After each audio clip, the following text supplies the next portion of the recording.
Good morning बच्चों, आप देख रहे हैं सुनील सर क्लासेस।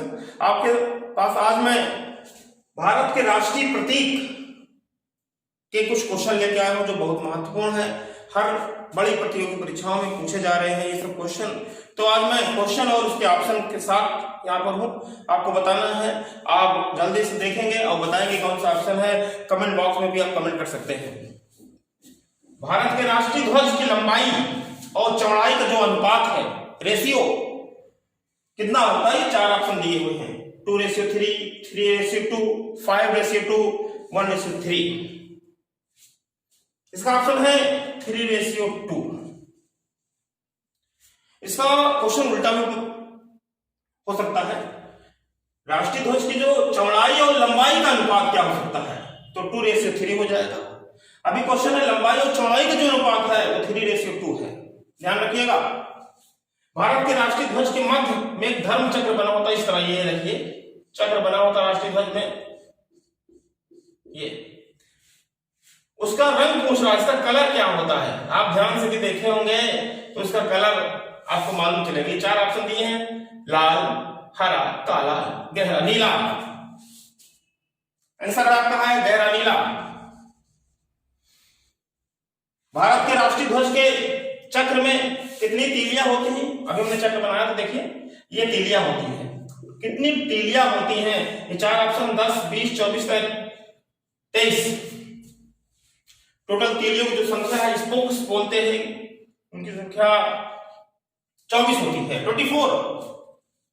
भारत का राष्ट्रीय गान, नेशनल एंथम कौन सा है? ये चार ऑप्शन दिए हैं। राष्ट्रीय गान के बारे में वंदे मातरम, सारे जहां से अच्छा, जन गण मन, हिंद देश का प्यारा झंडा। बताइए बच्चों, इसमें से कौन सा आंसर सही है? कमेंट बॉक्स में लिखिएगा। आंसर है जन गण मन। गाते हैं ना आप लोग। भारत के राष्ट्रीय गान के रचयिता कौन थे? किसने इसको लिखा था? बंकिम चंद्र चटर्जी। राष्ट्रीय गान जन गण मन सबसे पहले कब गाया गया था? ये चार ऑप्शन दिए हुए हैं। 1911, 1950, 1931, 1896। सबसे पहले 1911 में गाया गया था। सबसे पहले 1911 में राष्ट्रीय गान जन गण मन गाया गया था। और अगला क्वेश्चन, राष्ट्रीय गान जन गण मन सबसे पहले कहां गाया गया था? दिल्ली, कलकत्ता, मुंबई, कानपुर। आंसर है कलकत्ता। कलकत्ता में सबसे पहले जन गण मन गाया गया था। भारत के राष्ट्रीय गान जन गण मन को संपूर्ण रूप से गाने में कितना समय लगता है? 52 सेकेंड, 50 सेकेंड, 55 सेकेंड और 60 सेकेंड। बताइए। आंसर है 52 सेकेंड। भारत का राष्ट्रीय गीत, तीन ऑप्शन, वंदे मातरम, जन गण मन, हिंद देश का प्यारा झंडा। बताइए। वंदे मातरम। भारत का राष्ट्रीय गीत वंदे मातरम। भारत के राष्ट्रीय गीत के रचयिता कौन थे? रविन्द्रनाथ टैगोर, बंकिम चंद्र चटर्जी, सर मोहम्मद इकबाल और सरोजिनी नायडू। ये चार ऑप्शन है। भारत के राष्ट्रीय गीत रविन्द्रनाथ टैगोर। राष्ट्रीय गान बंकिम चंद्र चटर्जी। याद रखिएगा। भारत के राष्ट्रीय गीत गाने का समय, राष्ट्रीय गीत गाने का समय क्या है? कुल समय। जैसे राष्ट्रीय गान गाने का 52 सेकंड है तो इसमें कितना है? चार ऑप्शन, 52 सेकंड, 65 सेकंड, 90 सेकंड और 70 सेकंड। आंसर है 65 सेकंड। भारत का राष्ट्रीय गीत वंदे मातरम सबसे पहले कब गाया गया था? जैसे राष्ट्रीय गान है सबसे पहले गाया गया था 1911 में, तो इसको राष्ट्रीय गीत को गाने में कब गाया गया था? 1896 में। भारत का राष्ट्रीय गीत वंदे मातरम किस ग्रंथ से लिया गया था? तीन किताबें हैं, तीन ग्रंथ, भारत भारती, आनंद मठ और कठोपनिषद। राष्ट्रीय गीत वंदे मातरम आनंद मठ से लिया गया था। आनंद मठ से लिया गया था। आनंद मठ से लिया गया था। आकाशवाणी और दूरदर्शन के दैनिक कार्यक्रम की शुरुआत आप लोग सुनते होंगे, आकाशवाणी और दूरदर्शन। तो जो कार्यक्रम की शुरुआत होती है किससे होती है? राष्ट्रीय गीत से होती है। किससे होती है? राष्ट्रीय गीत से होती है। आकाशवाणी और दूरदर्शन के दैनिक कार्यक्रम की शुरुआत राष्ट्रीय गीत से होती है, फिल्मी धुन से नहीं होती है। सारनाथ स्थित राष्ट्रीय स्तंभ का कौन सा भाग राष्ट्रीय चिन्ह के रूप में, राष्ट्रीय प्रतीक के रूप में लिया गया है? सारनाथ स्तंभ आपने देखा होगा, बना होता है यहाँ पर, ये शीर्ष शेर बने होते हैं, इधर बने होते हैं, इधर बने होते हैं, स्तंभ होता है। उसका जो शीर्ष भाग है,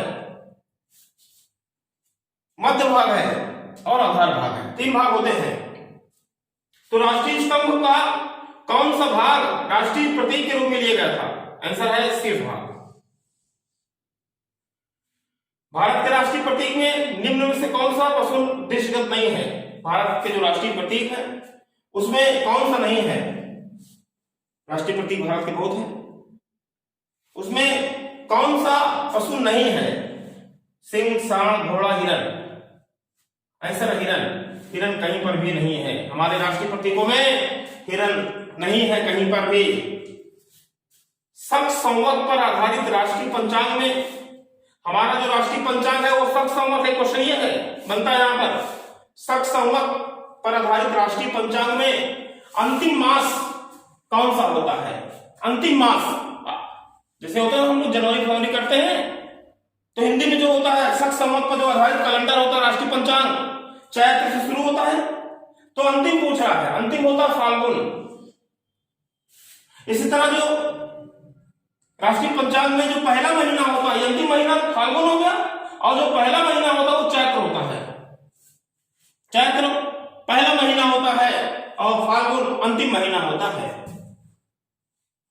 बाघ से पहले भारत का राष्ट्रीय पशु, 4 ऑप्शन, गैंडा, खरगोश, हिरन, सिंह। आंसर है सिंह। बाघ से पहले सिंह था। भारत का जो राष्ट्रीय आदर्श वाक्य क्या था? सत्यमेव जयते, वंदे मातरम और जय हिंद। बताइए, भारत का राष्ट्रीय आदर्श वाक्य क्या था? सत्यमेव जयते। भारत का राष्ट्रीय पशु सिंह, बाघ, हिरन, मोर। आंसर है बाघ। भारत का राष्ट्रीय फल सब जानते हैं, आम है। भारत का राज्य चिन्ह अशोक महान द्वारा सारनाथ में स्थापित सिंह स्तंभ से लिया गया था। इस राष्ट्र चिन्ह के मूल स्तंभ में कितने सिंह हैं? हमने अभी यहां पर बताया था, 1, बीच वाला 2 और इधर 3 सिंह हैं। कितने सिंह हैं? 3 सिंह हैं। भारत का राष्ट्रीय संवत कौन है? शक संवत है। भारत का राष्ट्रीय पक्षी मोर। भारत का राष्ट्रीय मिठाई जलेबी। भारत के यहां पर भारत का राष्ट्रीय संवत शक संवत है। राष्ट्रीय पंचांग शक संवत है। तो इस प्रकार बच्चों आपने देखा कि ये भारत के राष्ट्रीय प्रतीक के बारे में कुछ महत्वपूर्ण प्रश्न थे। अब इसको याद कर लीजिए, आगे इस तरह का वीडियो आपके पास लाएंगे। Okay, thank you.